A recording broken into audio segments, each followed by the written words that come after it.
Occupy చేసింది, Dick చేసింది, ఇప్పుడు ఆల్రెడీ తవ్వింది.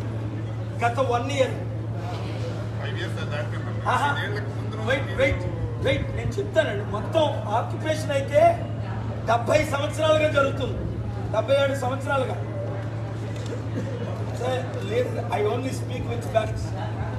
ఇప్పుడు నేను వార్నింగ్ ఇచ్చి మీకు మీడియా సమక్షంలో ఏప్రిల్ 26 గత సంవత్సరం వార్నింగ్ ఇచ్చాను ఎంవివి సత్యనారాయణ గారికి.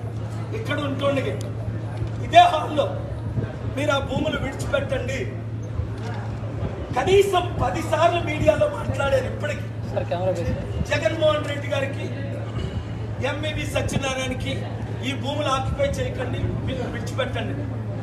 నేను 3 సంవత్సరాల నుంచి స్టీల్ ప్లాంట్ కొరకు ఫిబ్రవరి 21, 2021 నుంచి ఫైట్ చేస్తున్నాను. నేను ఎంపీగా పోటీ చేస్తానని ప్రకటించిన